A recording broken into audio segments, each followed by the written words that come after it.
So with the timesheet, we've got kind of our sites for the AM and PM going through Monday all the way through to Sunday.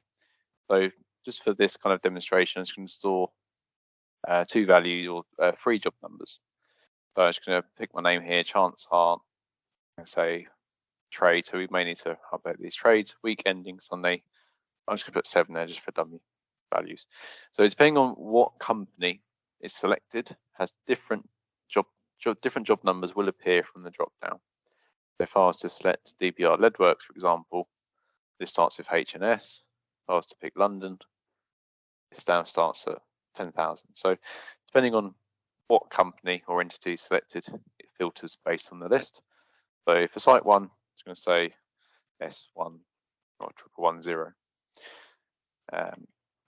Just going to put a brief description and say on this site, for this Monday morning, I worked from 9 AM and I worked all the way to 5 PM. I didn't change the site. I was there from the morning and I didn't switch sites in between. So on Tuesday, I can say I worked in the afternoon. Say for S1099, let's just say I had an appointment in the morning and started working in the afternoon.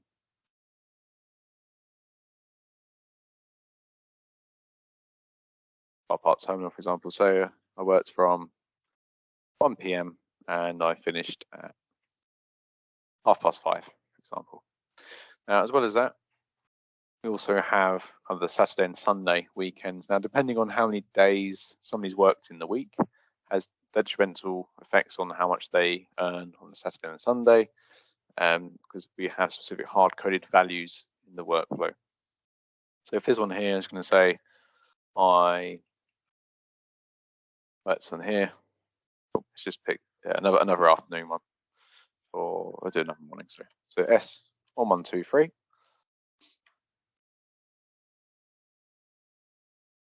Revisit the car parts terminal that I've visited during the week. I was going to say here I started at 12 PM and I only finished at 3:30. So going further down, so a user can fill in if they went to 2 sites in the morning on the Sunday as well as the afternoons as well and overtime. That's across the whole board, Monday to Sunday. All users would then need to do is say pass signature and click submit.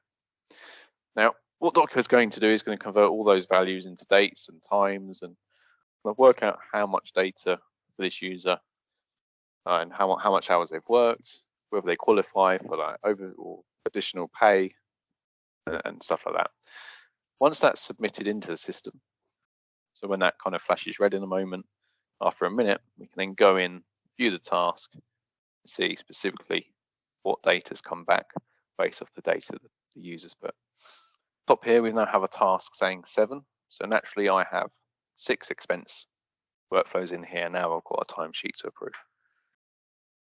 So in my timesheet approval tab, so this is where you kind of switch between the workflows. So if you are an expense user and you do approve timesheets, all you do is click timesheet approval, double click on this item, and we can see here that Chance Heart has activity approving timesheet. So across here, it kind of also displays how many hours they've worked on there. Now, if you'd notice on here, we also have, so I need to refresh those top ones. In this table at the bottom, actually to update the columns at the top, we actually have a Monday hours of 7.5 because the person's worked a full day, but they're not entitled to get paid for their lunch. The document has worked out this person's worked a full day, full set of hours, and deducted that off of there. We've also got our Tuesday hours and we've also got our Saturday hours there. So in here it says Chance has worked 2 days during the week, has worked 1 day over the weekend because Document knows that this person's worked on a Saturday. It says in total for the week, Chance has worked 16 hours or 15.5 hours removing break allowances. Because we removed the half an hour break on the Monday, just documenting how many hours they've done minus whatever their breaks were during that time as well. And then as a user, now the system's done a lot of information, gathered a lot of things, But for a user perspective, a user submits their form, and as an approver, all you get is this screen just to make sure that the data is correct. Now, the user has put more job numbers on the document than this one line shows. And unfortunately, that is a dependency on Sage that we can't get around. So we have to allocate the hours to a single job. So that's why it may look a little bit funny compared to the actual timesheet itself. So naturally on the timesheet has all the information, but we need to post this data to Sage automatically. We have to do it this way. So at this point, the person that's approving this timesheet can change the hours if they wish before it goes to Sage. Let's just say for any reason there's some due diligence involved. They queried on a Monday, this person, was it the true hours? Now, naturally, DocuWare is going to take off that half-an-hour break. But if it was actually deemed that they left an hour or whatever it will be, the user can come in here and say, actually, no, they didn't work 6 hours, they worked 6. And the user can freely change it in here at any point. Same as a Tuesday, they say, no, they actually worked 3 hours.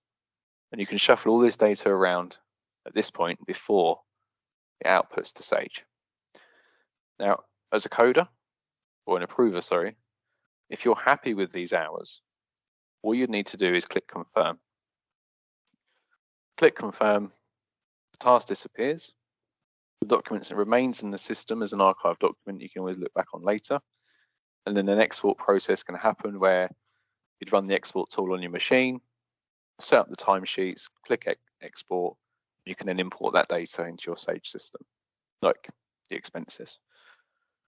So if I go back into here, document's still there, it's approved, there's no task. Once it's exported, the document status will say exported.